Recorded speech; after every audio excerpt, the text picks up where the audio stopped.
배우고 이루는 스스로 캠프, 베이스 캠프. 친구들, 안녕하세요. 친구들과 함께 수학 공부를 해나갈 정아쌤이에요. 여러분, 지난 시간에 도수 분포표를 정리했었죠? 만들기도 쉽고 자료를 보기 쉽게 정리할 수 있는 도수 분포표를 통해 여러분들은 정리 왕이 되었을 거예요. 오늘은 이런 도수 분포표를 이용해서 두 개의 그림을 그려보려고 합니다.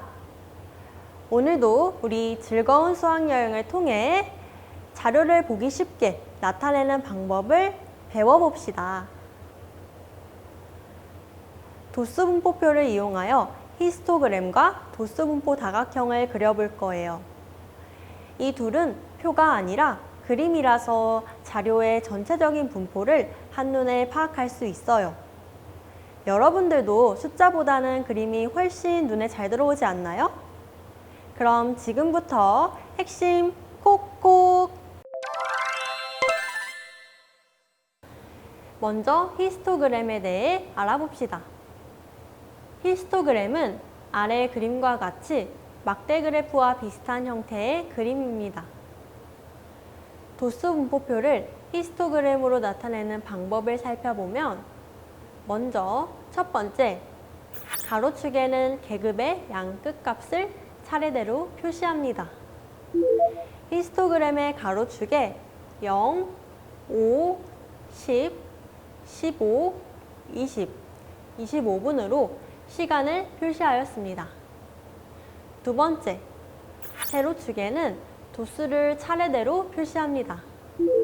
도수가 1부터 7까지의 숫자로 이루어져 있으므로 0에서 8명까지만 표현해도 충분합니다.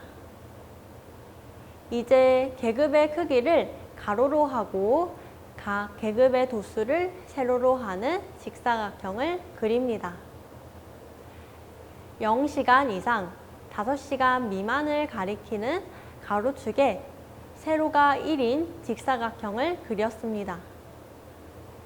5시간 이상, 10시간 미만을 가리키는 가로축에 세로가 6인 직사각형을 그렸습니다. 이런 식으로 그려나가면 됩니다. 예제로 한 번 더 연습해 볼게요. 도수 분포표를 보고 히스토그램으로 나타내어 봅시다. 운동 시간은 가로축에, 학생 수는 세로축에 표시하고 직사각형을 그려보면 0시간 이상, 2시간 미만인 가로축에는 세로가 2인 직사각형을 그립니다. 2시간 이상, 4시간 미만인 가로축에는 세로가 6인 직사각형을 그리고 4시간 이상, 6시간 미만인 가로축에는 세로가 5인 직사각형을 그립니다. 마지막으로 6시간 이상, 8시간 미만인 가로축에는 세로가 3인 직사각형을 그립니다. 다음으로 도수 분포 다각형을 그리는 방법에 대해 알아봅시다. 도수 분포 다각형은 우리가 초등학교 때 배운 꺾은 선 그래프와 상당히 비슷하죠? 먼저 히스토그램에서 각 직사각형의 윗변에 중앙에 점을 찍습니다. 지금은 히스토그램이 없으므로 도수 분포표를 활용해서 바로 도수 분포 다각형을 그려보겠습니다. 5 이상 10 미만의 계급의 계급값은 7.5이고 이 계급의 도수가 6입니다. 좌표 평면이라고 생각하면 7.5,6에 점을 찍으면 됩니다. 10 이상 15 미만의 계급의 계급값은 12.5이고 이 계급의 도수가 7이므로 12.5,7을 찍어줍니다. 같은 방법으로 17.5,5, 22.5,2 이렇게 4개의 계급에 대해 4개의 점을 찍어주고 그래프의 양 끝에 도수가 0인 계급이 있는 것으로 생각하여 그 중앙에 점을 찍습니다. 그리고 찍은 점들을 모두 선분으로 연결하면 됩니다. 예제로 한 번 더 연습해 볼게요. 도수 분포표를 보고 도수 분포 다각형으로 나타내 봅시다. 2시간 이상 4시간 미만일 때 도수가 4명이므로 여기에 점을 찍고 4시간 이상 6시간 미만일 때 도수가 5명이므로 여기에 점을 찍고 6시간 이상 8시간 미만일 때 도수가 3명이므로 여기에 점을 찍고 8시간 이상 10시간 미만일 때 도수가 2명이므로 여기에 점을 찍습니다. 그리고 양 끝에 도수가 0인 계급이 있는 것처럼 점을 찍어준 후 선으로 연결합니다. 어렵지 않게 해낼 수 있겠죠? 그럼 우리 이제 배운 내용을 문제를 풀면서 확인해 볼까요?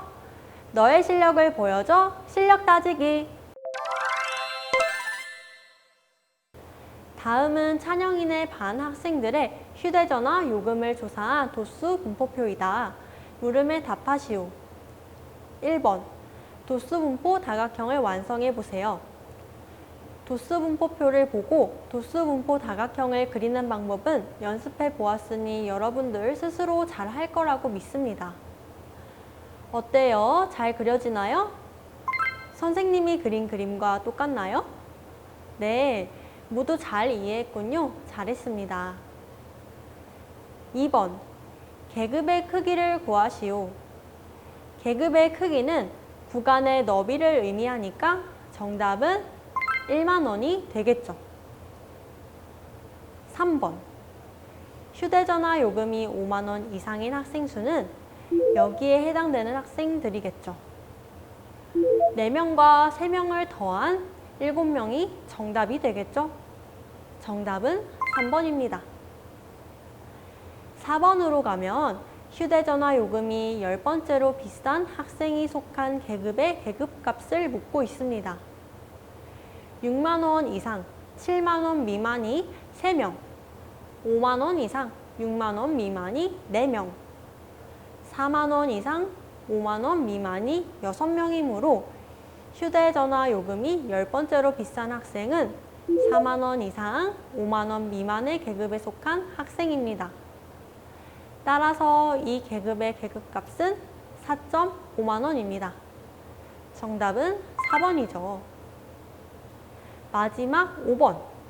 찬영이는 우리나라 중학생의 평균 통신요금은 2에서 3만 원 정도이다 라는 뉴스를 보고 조사 결과와 비교하여 학교 신문에 기사를 쓰고자 합니다. 기사의 제목으로 적절한 것을 고르는 문제입니다. 여러분, 찬영이네 반 학생들은 우리나라 중학생의 평균 통신요금 2에서 3만 원과 비교했을 때 어떤가요?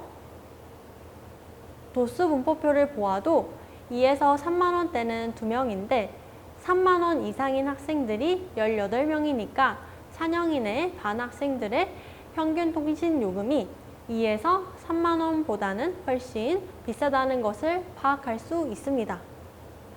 도수 분포 다각형을 보아도 2에서 3만 원대보다 높은 통신 요금을 쓰는 학생들이 많다는 것을 알 수 있어요. 특히 4에서 5만 원의 요금을 쓰는 학생들이 많으므로 찬영이네 반 학생들의 평균 통신 요금이 4에서 5만 원 정도로 추측할 수 있습니다. 그럼 우리나라 중학생의 평균 통신 요금보다 찬영이네 반 아이들이 통신 요금을 더 많이 쓰죠. 그럼 기사의 제목을 1번 우리 반 통신비 너무 많이 써로 고를 수 있습니다. 여러분, 오늘 도수 분포표를 보고 히스토그램과 도수 분포 다각형을 그려보았습니다. 상황에 따라서 도수 분포표가 유용할 때도 있고 히스토그램과 도수 분포 다각형이 유용할 때도 있습니다. 여러분들이 자료를 정리하는 방법으로 지금까지 줄기와 잎그림, 도수 분포표, 히스토그램, 도수 분포 다각형을 배웠는데요. 이제 주어진 자료를 어떤 방법으로 정리할 것인지 결정할 수 있어야 합니다. 또 문제를 풀 때 어떤 그림을 보아야 쉽게 풀 수 있는지도 알아야겠죠. 오늘도 열심히 공부한 친구들 실력 다지기 문제를 풀며 오늘 내용을 다시 복습해 보아요. 꼭 다 풀고 채점까지 해보세요. 다음 시간에 또 만나요. 안녕!